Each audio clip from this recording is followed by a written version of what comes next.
दोस्तों नमस्कार। संसदीय राजनीतिक जब इतिहास को दोहराने लगे तो फिर मान लीजिए कि देश की राजनीतिक व्यवस्था पटरी पर नहीं है। 46 बरस पहले इस देश में एक गठबंधन बना था। उस वक्त तमाम गठबंधन के नेताओं की जुबां पर राजनीतिक सत्ता को लेकर डिक्टेटर शब्द या कहे तानाशाही शब्द गूंजता था। उस वक्त चेहरा इंदिरा गांधी का था। जनता उस वक्त गठबंधन के तमाम राजनीतिक दलों के साथ खड़ी हुई और इस देश में सियासी परिवर्तन हो गया। सत्ता पलट गई और 46 बरस के बाद एक बार फिर से गठबंधन बना है। गठबंधन के नेताओं के जुबां पर तानाशाह शब्द है, लेकिन इस वक्त इंदिरा गांधी नहीं बल्कि नरेंद्र मोदी है। और 46 बरस के बाद की राजनीतिक जब इतिहास को दोहरा रही है तो परिस्थिति अब कितनी विकट हो सकती है, इसकी कल्पना सिर्फ इस बात से कीजिए कि पहली बार लोकतंत्र और संविधान से कहीं आगे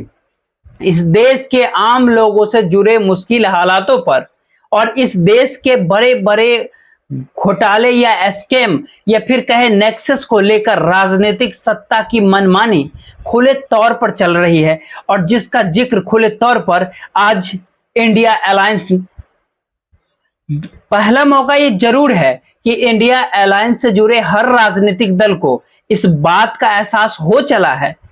कि अपनी ताकत उसके अपने राज्य में कितनी भी महत्वपूर्ण क्यों ना हो और अपनी जगह पर वो कितना भी ताकतवर क्यों ना हो, लेकिन 2024 के चुनाव परिणाम अगर उसके खिलाफ गए तो फिर आने वाले वक्त में उसकी राजनीतिक अपने राज्य में भी सिमटेगी नहीं बल्कि बचेगी ही नहीं। और शायद इसीलिए इंडिया अलायंस की आज की बैठक इसलिए महत्वपूर्ण है कि सभी ने अपनी ताकत के अहंकार को छोड़ा, अपने छत्रक होने या अपने मुख्यमंत्री होने के उस गुमान को छोड़ा और ये सोचकर साथ खड़े हुए कि 2024 के रास्ता किस दिशा में और कैसे जाएगी। और इसके लिए बाकायदा कोऑर्डिनेशन कमेटी बनी, उसके अलावा कई कमेटियां बनी और पहली बार यह भी कहा गया कि अब बैठक नहीं सीधा संवाद जनता से होगा और इसकी शुरुआत इसी महीने होगी, यानी रैलियों का दौर शुरू हो चला है। रैलियों के जरिए अलग अलग राजनीतिक दल अपनी ताकत को नहीं दिखाएगी बल्कि सामूहिक तौर पर इंडिया अलायंस के साथ खड़ा रहेगी। 3 सवाल, सबसे बड़े 3 सवाल इस दौर में जो गूंज रहे हैं, वो सवाल किसी के जहन में भी आ सकता है, क्या वाकई इंडिया अलायंस को ताकत मौजूदा वक्त में इतनी है कि जनता के भीतर कसमसाहट होने लगे और वो सत्ता परिवर्तन की दिशा में ठीक वैसे ही बढ़ जाए जैसे 46 वर्ष पहले बढ़ा था। दूसरा सवाल, क्या ताकत इतनी मजबूत हो चली है कि अगर 1 to 1 की परिस्थिति आकर खड़ी हो गई तो बीजेपी का सुपड़ा साफ इस देश के भीतर से हो जाएगा, क्योंकि यह एक अग्नि परीक्षा है और शायद इस परीक्षा का परिणाम इस देश की राजनीतिक नहीं बल्कि आने वाले वक्त में इस देश के सामाजिक और सांस्कृतिक तमाम परिस्थितियों के साथ कहीं ना कहीं उस भारत की रचना और उस भारत को बनाने की दिशा में जाएगी, जिसको लेकर अभी से सवाल खड़े हो रहे हैं। तीसरा सवाल, तमाम राजनीतिक दलों को अगर इसका एहसास हो चला है कि एक साथ एकजुट हो जाए तो फिर बीजेपी परास्त हो जाएगी। और उसके बाद का सवाल है कि जिस व्यवस्था में इस देश को लाकर खड़ा किया गया, क्या उसके बाद की परिस्थिति शानदार हो जाएगी या आपस में अपने अपने राज्यों को संभालने की राजनीति एक बार फिर इस देश की राजनीति को नए सिरे से उसी चुनावी दरवाजे पर लाकर खड़ा तो नहीं कर देगा।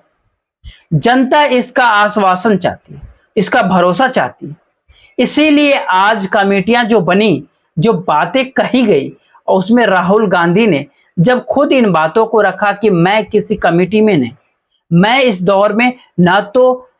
विनर के तौर पर, न ही कोऑर्डिनेशन कमेटी के तौर पर, और न ही मैं प्रधानमंत्री पद का उम्मीदवार हूं, इसका ऐलान करने की कोई जरूरत नहीं। लेकिन एक क्षण के लिए सोच लीजिए, आप किसी भी राज्य में किसी भी तरीके से वहां बीजेपी की मौजूदगी हो या ना हो, लेकिन जब इस देश का फेडरल स्ट्रक्चर तोड़ा मरोड़ा जा चुका, जब केंद्र की सत्ता अपने तौर पे संवैधानिक स्थितियों से खुले तौर पे राजनीतिक लाभ पाने के लिए खेल रही है, तो ऐसे में आपकी हैसियत क्या होगी और आने वाले वक्त में आपकी राजनीति कैसे बचेगी। स्टालिन ने अपना नाम उस कोऑर्डिनेशन कमेटी में दिया और ये सोच कर दिया और जानते समझते हुए दिया कि तमिलनाडु में बीजेपी तो आती नहीं, उसकी कोई राजनीतिक जमीन नहीं है, लेकिन ईडी तो पहुंची तमिलनाडु तक। और इस देश के भीतर में रूल ऑफ लॉ का जिक्र कॉन्स्टिट्यूशन के लिहाज से अगर सत्ता अपने मुताबिक करने लगेगी तो क्या क्या परिस्थितियां हो सकती है, इसको छत्तीसगढ़ के मुख्यमंत्री ने भी देखा और बिहार में तेजस्वी यादव भी ने, और महाराष्ट्र के भीतर भी शरद पवार के परिवार ने भी समझा बुझा और उद्धव ठाकरे ने भी अपने ही साले की घर में पड़ते हुए छापे की भी देखा। किसी भी नेता को लेकर किसी भी परिस्थिति में खड़े हो जाइए तो एक नाम और एक शब्द हर जुआ पे होगा, मोदी और तानाशाह। और यही शब्द आज इंडिया अलायंस एक तमाम ऐलान के बाद जो मीडिया के सामने सभी आए तो इस ताना बाना इस शब्द का जो है सो अपने मुताबिक बोल रहा था। और इस बात का एहसास इससे भी समझा जा सकता है कि अगर राहुल गांधी ने चीजों को जोड़ने की शुरुआत की और उस शुरुआत का उस पटना से नहीं निकला बल्कि बंगलोर से नहीं निकला बल्कि मुंबई में आकर अगर निकल गया उसका मसला, तो उसकी कहीं ना कहीं किसी न किसी रूप में एक सहमति नीतीश कुमार की बिहार से शुरू होती है, जहां पर उन्होंने सबको साथ जोड़ने का प्रयास इसलिए किया क्योंकि वह खुद उस गठबंधन को छोड़कर निकले जिस गठबंधन की ताकत और जिस गठबंधन का खौफ बीजेपी गठबंधन जो एनडीए के तौर पे चलता है वह इस देश के भीतर हर नेता के भीतर गुम हो चुका है, वो कहीं ना कहीं उनमें समाया हुआ है। तो शायद इसीलिए एक एक पन्नों को आज खोलने की जरूरत है, क्योंकि पहली बार कमेटी सोशल मीडिया को लेकर, पहली बार कमेटी मीडिया को लेकर के, पहली बार कमेटी इस देश की इकोनॉमिकल सिचुएशन को लेकर बन रही है, पहली बार कमेटी इस देश के किसान मजदूर, तिहारी मजदूर, आदिवासी, इनको लेकर एक विजन पेपर तैयार करने को लेकर काम करने वाली है कि आने वाले वक्त में हमारा विजन साफ होना चाहिए कि 2024 के चुनाव के बाद की परिस्थिति इस देश के भीतर में वो कैसा हो जिसके साथ जनता खड़ी हो जाए। तो कहीं ना कहीं जनता के साथ ताल्लुकात आपको बढ़ानी होगी, इसीलिए 15 सितंबर के बाद से रैलियों के प्रकरण शुरू हो जाएगा और रैलियां सामूहिक तौर पे होगी। और जब भी इंडिया नाम दिया जा रहा था तभी अंग्रेजी शब्दता, अंग्रेजी संस्कृति से जोड़ा गया, तो उसके जरिए नारा अब दिया गया कि जोड़ेगा भारत जीतेगा इंडिया, यानी भारत और इंडिया के बीच की कड़ी में भी अलायंस आकर खड़ा हो गया। ये ताकत अब उसे समझ में आया। तमाम राजनीतिक दलों को शुरुआत हमको लगता है कोऑर्डिनेशन कमेटी से इसलिए करनी चाहिए क्योंकि हर ताकतवर शख्स तो उसमें मौजूद है, जो ताकतवर शख्स के सबसे करीब का शख्स है वह भी उसमें मौजूद है। 13 सदस्यीय कोऑर्डिनेशन कमेटी जिसमें 13 नाम, जिसमें 13 अशुभ ना हो इसलिए अब 14 नाम की व्यवस्था की गई और वो जारी किया गया कि 14वां नाम सीपीएम के नेता का होगा। लेकिन एक एक नाम को देखिए तो केसीमैन और राहुल मौजूदगी के दाएं बाएं अक्सर नजर आते हैं और पार्टी के भीतर केसी गोपाल की राजनीतिक पहचान राष्ट्रीय तौर पर हो सकता है एक सीट जिता पाने की, लेकिन ताकत अगर कांग्रेस की है, राहुल गांधी की है और अब इंडिया की है तो उस ताकत के भीतर केसी गोपाल कांग्रेस को नुमाइंदे, अभिषेक बनर्जी ममता बनर्जी के भतीजे, ये कोई सांसद है, इनकी मौजूदगी इस ताकत का एहसास टीएमसी की जरूरत कराएगी, जहां इंडिया अलायंस के भीतर टीएमसी कहीं अटक भटक नहीं रही है, ऐसा मैसेज तेजस्वी यादव आरजेडी के तरफ से नुमाइंदे करेंगे, ललन सिंह जनता दल यूनाइटेड की तरफ से, ललन सिंह सांसद भी हैं, वह नुमाइंदगी करेंगे, राघव चड्ढा आम आदमी पार्टी के तरफ से नुमाइंदगी करेंगे। इस दौर में केजरीवाल के सबसे करीब हैं, ये अलग मसला है। यहाँ पे संजय सिंह की भी और पार्लियामेंट के भीतर जिस तरीके से उन्होंने इस अपनी राजनीति को उठाया और आम आदमी को पहचान संसदीय राजनीति के जरिए दिलाई, उसको ये एक आश्चर्य करने वाला नाम जरूर था कि संजय सिंह नहीं थे बल्कि राघव चड्ढा थे। ताकतवर नेता के करीब है तो मान लिया जाए कि सारी चीजें चलेगी। इस चैप्टर से आगे बढ़िए तो संजय रावत ठाकरे परिवार के बाद सबसे ताकतवर शख्स के तौर पे शिवसेना उद्धव ठाकरे ने उनकी मौजूदगी है, वो अभी कोऑर्डिनेशन कमेटी में है। शरद पवार एनसीपी की तरफ से शरद पवार को लेकर जो सवाल लगातार होते रहे हैं कि दरअसल वो है कि तरफ भतीजा छोड़कर चला गया, लेकिन पार्टी नहीं टूटी, और पार्टी नहीं टूटी और उसके बावजूद भतीजे से मिलना भी जारी है, तो पता नहीं कल क्या करेंगे। तो उन्होंने अपना नाम प्रस्तावित किया और कहे मैं इसमें शामिल हो रहा हूं। स्टालिन डीएमके की तरफ से उन्हें भी इस बात का एहसास है कि स्टालिन के होने का मतलब है कि राज्य के मुख्यमंत्री भर नहीं है, क्योंकि दो मुख्यमंत्री भी, एक हेमंत सोरेन, एक स्टालिन और एक नीतीश कुमार, 3 मुख्यमंत्री हो गए, जो तेजस्वी यादव भी आ गए। सवाल ये था कि स्टालिन इसलिए शामिल हो कि इस दौर में पहली बार उस राज्य की राजनीति ने दिल्ली के उस बात को महसूस किया जो ईडी के जरिए समूचे देश की राजनीति को अंदरूनी तौर पे हिलाए हुए, और मामला सुप्रीम कोर्ट तक नहीं।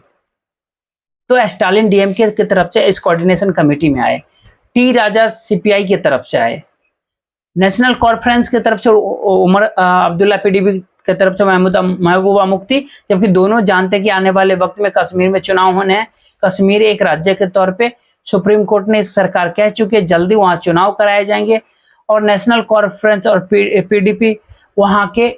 सियासत में खड़ी होती है। और ये संदेश कहीं ना कहीं उत्तर प्रदेश के भीतर अखिलेश और मायावती के लिए भी है, और ये संसद पर कहीं ना कहीं बंगाल में लेफ्ट और ममता बनर्जी के लिए भी है। लेकिन दोनों इस कोऑर्डिनेशन कमेटी में हैं। जावेद खान समाजवादी पार्टी के नेता, अखिलेश यादव खुद नहीं बल्कि जावेद खान यहाँ पे जिक्र जरूरी है, क्योंकि उत्तर प्रदेश और बिहार की राजनीति में जो इंडिया अलायंस को 7 बड़ी पॉलिटिकल पार्टी खड़ी है, उसमें क्यों जरूरी है जावेद खान का होना। जावेद खान माइनॉरिटी से आते हैं, और अल्पसंख्यक समुदाय का वोट अगर अखिलेश यादव की पार्टी से न जुड़े तो अखिलेश पूरे राज्य में उनकी कोई हैसियत नहीं। यही स्थिति आरजेडी की भी बिहार में है, और इसीलिए लालू यादव जब आप भाषण देने आए तो उन्होंने 2 बार जिक्र किया कि अल्पसंख्यक संकट में है, अल्पसंख्यक मुश्किल में है। क्योंकि खुले तौर पे ध्यान दीजिए तो इस दौर में सत्ताधारी पार्टी बीजेपी को ना तो अल्पसंख्यक की वोट चाहिए, न ही वो किसी नुमाइंदे को उपचुनाव लड़ने के लिए अपनी पार्टी की तरफ से खड़ा करते। वो खुला ऐलान है एक लिहाज, और ऐसे में इस देश के भीतर का माइनॉरिटी चुप हो गया, और उसको एक चीज और समझ में आ गई है पहली बार कि दरअसल राजनीतिक तौर पर अगर उसने केंद्र की राजनीति को साधना नहीं सीखा, अक्षत्रकों के आश्रय अगर बढ़ती चली गई तो उसकी हथेली हमेशा खाली हो जाए, और उसके सामने मुश्किल हालात हमेशा ही आते रहेंगे। शायद यही डर अलायंस के भीतर शुरुआती दौर में जो चर्चा होती थी वो समाजवादी पार्टी को लेकर भी हो रही थी, आरजेडी को लेकर के भी हो रही थी, और ममता बनर्जी को भी लेकर के हो रही थी कि मुस्लिम वोट बैंक अगर इन 3 राज्यों से खिसक कर कांग्रेस के पास चला गया,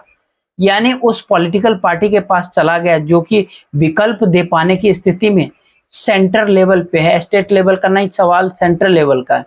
तो अभी तक जो बात होती है कि स्टेट में हमारी सरकार है, हमने चुना है, तो इसका एहसास पहली बार माइनॉरिटीज को हो गया कि आप किसी छत्रक की सरकार बनाते हैं, छत्रक के साथ खड़े होते हैं, लेकिन जब राष्ट्रीय तौर पे कोई पॉलिसी, चाहे एनआरसी का जिक्र कर लीजिए आप, कुछ भी पॉलिसी बनती है और खुले तौर पर दरकिनार कर दिया जाता है, हाशिए पर धकेल दिया जाता है, तो ऐसे में अब आपको राष्ट्रीय विकल्प के बारे में सोचना होगा। तो शायद यही वो डर है जहां पर कांग्रेस को लेकर सहमति आरजेडी ने दी है, समाजवादी पार्टी ने भी है, और टीएमसी के भीतर भी है। हालांकि कांग्रेस अपने ऑर्गेनाइजेशन और अपनी राजनीति के जरिए इन तीनों राज्यों में बहुत कमजोर है, सही मायने में तीसरे चौथे नंबर पे है। लेकिन बावजूद इसके इस दौर में राहुल गांधी ने जो भारत जोड़ो यात्रा निकाली और संदेश बहुत साफ दिया कि अगर लोगों से जुड़ते चले जाइएगा और ये संवाद उनसे करने लगिएगा तो वो खुद आपके हो जाएंगे, और आपके तमाम राजनीतिक मशक्कतों को खुद करने लगेंगे। राहुल गांधी का यही प्रस्ताव इस इंडिया अलायंस के भीतर भी लगातार रहा, संवाद लोगों से बनाना है और किसी भी हालत में अपनी बैठकों में सीमित नहीं होना है। इसीलिए तय ये हुआ कि रैलियों की शुरुआत होगी, हर रैलियों की शुरुआत 15 से होना शुरू हो जाएगा। एक नाम इस कमेटी में झारखंड की हेमंत सोरेन का, ये भी सुनना होगा, समझना होगा कि जब वो कोऑर्डिनेशन कमेटी में अपना नाम दिया तो उसी वक्त तीसरा नोटिस आया ईडी का कि आपको खदान घोटाले में पेश होना है, जो पिछले 2 नोटिस के बाद जो पेश नहीं हुए। तो राजनीतिक तौर पर सत्ता की ताकत संस्थानों के जरिए इस देश के भीतर जिस तरीके से रेंग रही है, उसमें अगर सभी एकजुट नहीं हुए तो फिर अपनी अपनी ताकत भी दिखा पाने की हैसियत में उनमें नहीं बचेगी। यह सीधा संदेश आज इस नेशनल अलायंस की बैठक में खुलकर आ गई। तो क्या कमेटियों से काम चल जाएगा? कोऑर्डिनेशन कमेटी से काम चल जाएगा? विजन पेपर से काम चल जाएगा? जी नहीं। इस इंडिया अलायंस के आज का सबसे बड़ा मंत्र जो निकला, वो संवाद बनाते हुए लोगों के बीच जाना और राजनीतिक तौर पर इसका एहसास कराना कि वही भारत है, वही इंडिया है, और उन्हीं को राजनीतिक तौर पर चीजों को समझना, पलटना और परखना, और 2024 के लिए तैयार हो जाना। सियासत की ऐसी लकीर 46 वर्ष पहले जनता पार्टी के वक्त खींची जरूर गई थी, लेकिन उस दौर में जनता खुद तैयार हो गई थी और जनता के दबाव ने तमाम राजनीतिक दल आकर एक साथ खड़े हो गए। और सन 46 साल के बाद अगर मौजूदा वक्त में देखिएगा तो जिन राजनीतिक दलों की एकजुटता सोच नहीं सकते थे, वो एकजुट इसलिए हुए क्योंकि जनता का दबाव था, वोटर्स का दबाव था। समुदायों ने वोटर्स को बांट दीजिए अगर उसमें, तो ओबीसी का दबाव है, दलितों का दबाव, अल्पसंख्यकों का दबाव है, आदिवासियों का दबाव है। उनके भीतर से ये सवाल है कि अगर नेशनल लेवल पे अल्टरनेटिव लाभ पाने की स्थिति में नहीं है तो स्टेट लेवल पे कोई काम नहीं हो पाएगा। इसको खाली समझ लीजिए, और शायद ये समझ में सबको आने लगा है, इसीलिए वो अहंकार गायब हो गया। जिस अहंकार को लेकर इससे पहले कोई भी किसी रूप में कुछ कह देता था, अब जरूरत नहीं है, यूपीए खत्म, कांग्रेस खत्म, शरद पवार हम यहाँ मिला देते थे। धीरे धीरे सब कुछ समझ में आया और राहुल गांधी ने अपने तौर पर इन बातों का जिक्र किया कि हमें प्रधानमंत्री पद नहीं चाहिए। सवाल है कि हमारे सामने जो इशू इस दौर में है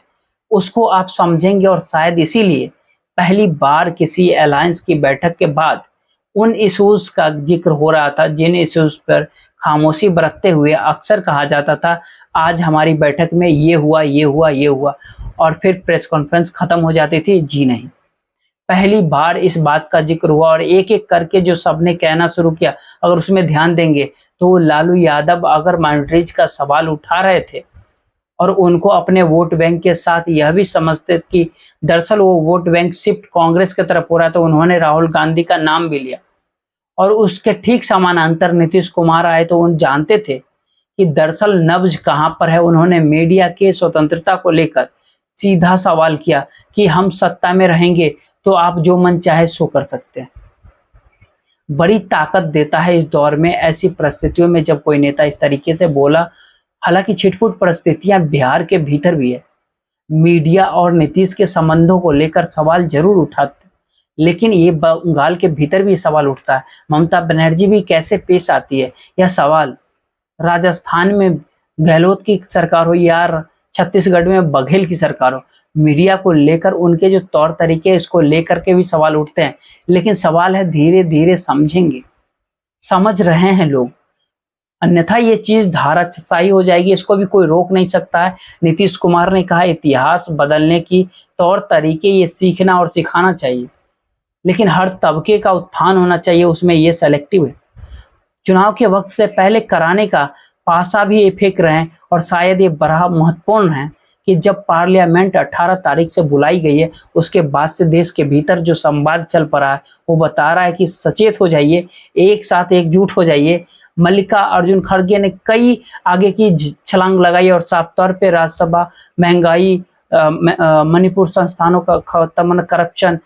इस तरह की कई बातें ये तानाशाही प्रवृत्ति के तौर पर चीजों को डेवलप कर रहे हैं। और ऐसे वक्त में उद्धव ठाकरे ने भी शायद उस नब्ज को पकड़ा जिस नब्ज में परिवार छुपा हुआ है। यह देश ही परिवार है, देश प्रेमियों की एकता का जिक्र कर रहे हैं। और मेरे परिवारजनों शब्द इस दौरान प्रधानमंत्री मोदी ने भी बोलना शुरू कर दिया। तो परिवार शब्द एक ताकतवर तौर पे इस दौर में उभर सकता है, उभर रहा है। इंडिया अलायंस ने यह भी बात पढ़ना चाहा अपने जरिए, अपने तरीकों के जरिए। लेकिन यहाँ पर पता नहीं क्या बाल साहब ठाकरे याद आते हैं जब वो कहते हैं दुश्मन बना लो, सेना खुद तैयार हो जाएगी। और ध्यान दीजिए इंडिया अलायंस ने दुश्मन बना लिया, नाम भी दे दिया है और सेना तैयार हो रही है। धीरे धीरे सही, लेकिन वह तैयार हो रही है। भाषण अपने अपने तरीके से हर शख्स ने दिया। शरद पवार भी सामने आए, उन्होंने भी बताया किस तरीके से देश के हालात इस गर्क में डाल दिया गया। लेकिन जो कमेटियां बनी है उस पर एक चर्चा जरूरी होती है, जो सोशल मीडिया है उसका प्रभाव, जो मीडिया है उस पर दबाव, जो इस दौर में जो किसान मजदूर, दिहाड़ी मजदूर, इन सब की जो आर्थिक सामाजिक स्थिति है उस पर चिंतन। एक विजन पेपर अपने तौर पर क्रिएट करना और सबके लिए रिसर्च कमेटी भी बनना चाहिए, और रिसर्च कमेटी भी 11 सदस्यों को बनेगी, जिसमें केसी त्यागी अगर जनता दल यूनाइटेड की तरफ से, तो प्रियंका चतुर्वेदी शिवसेना उद्धव ठाकरे की तरफ से, इस तरीके से बनाया गया। लेकिन जो 5 मैसेज इस पूरे बैठक से निकल करके आए, जो आने वाले 2024 के एक तस्वीर सामने रखते हैं। पहली तस्वीर बहुत साफ है, 2024 का चुनाव सिर्फ चुनाव नहीं है, यह भारत की परिस्थितियों को बदलने और भारत की परिस्थितियों के भीतर नतमस्तक होने के बीच खड़े होने की स्थिति है। यह चुनाव वो है। दूसरी स्थिति, राजनीतिक दल पहली बार मान रहे हैं कि अपने बूते नहीं, एक साथ खड़े होना और जनता को साथ जोड़ना यह जरूरी है। दूसरा मैसेज यहां से निकलता है। तीसरा मैसेज उससे भी आगे का है। इस देश के भीतर में जो गवर्नेंस के तौर तरीके हैं और जिस तरीके से गरीबों का पैसा शिफ्ट कॉरपोरेट में और मित्रों में किया जा रहा, और उस पर प्रधानमंत्री खामोशी बरतते लेते हैं, उसको उजागर करने की स्थिति में इस सरकार और सत्ता के पूरे करप्शन मॉडल को सामने लेकर आई। यह तीसरी परिस्थिति। चौथी परिस्थिति साफ है, जो और आगे आपको ले जाता है कि संवाद जो जनता से बने, उन्हीं के मुद्दों और उन्हीं के भाषा को अपने किस तरीके से इस देश के चुनाव के बीच में लाकर खड़ा कर सकते हैं, ये बहुत बड़ा महत्वपूर्ण है। और इसी के लिए वो पूरी रिसर्च टीम हो या अलग अलग तरीके से जो कमेटियां और सब कमेटियां बनाई गई है, इनको काम करना होगा। यह समझ राजनीतिक दलों में कितनी है, ये शायद इसका परीक्षण है। ये 4 चीजों के इर्द गिर्द अगर आप परखें, अगर 5वां मुद्दा बताते हैं, लेकिन ये 4 चीजों के इर्द गिर्द आप समझे, तो पहली बार राजनीतिक दलों के भीतर यह सोच जो पैदा हुई है कि अपने तौर पर वो कहीं नहीं है, उनका अपना बैंक बैलेंस पड़ा हो सकता है, जो है अपने अपने दौर में हो सकता है उन्होंने बहुत करप्शन किया होगा, ईडी का घेरा उन पर लग रहा होगा, लेकिन वो घेरा भी अगर सेलेक्टिव होता चला जाए तो जो पूरे देश के कानून व्यवस्था है वो कभी सत्ता को छुएगी नहीं, और सत्ता तानाशाही के प्रकाष्ठा पर होगी। ये बताने और यह सब साफ रखने की परिस्थिति में क्या पॉलिटिकल पार्टी इतना सरल संवाद जनता से कर पाएगी, यह समझना है। तो इसके लिए 5वीं परिस्थिति में आइए, जहां पे कोई चेहरा नहीं, सिर्फ 1 to 1 की स्थिति रहेगी। कॉन्स्टिट्यूएंसी एक ही कैंडिडेट होगा इंडिया का, और ये सवाल अभी बड़ा हो चला है कि इंडिया अलायंस के नाम पर जो तमाम पॉलिटिकल पार्टी के जो लोगो होंगे, जो हर पार्टी का अपना चिन्ह होगा, वो तमाम लोगों को मिलाकर इंडिया अलायंस का एक लोगो तैयार किया जाएगा, जो आज जारी नहीं किया गया। कुछ लेफ्ट की आपत्ति थी, लेकिन जो जानकारी है उसमें इस तरीके से तैयार किया जाए जो पूरे तरीके से चुनाव की दिशा में जाता हुआ लोगो हो, और जनता को और वोटर को इस बात का एहसास हो कि हम इस दिशा में इस पार्टी के साथ हैं, यानी इंडिया के साथ।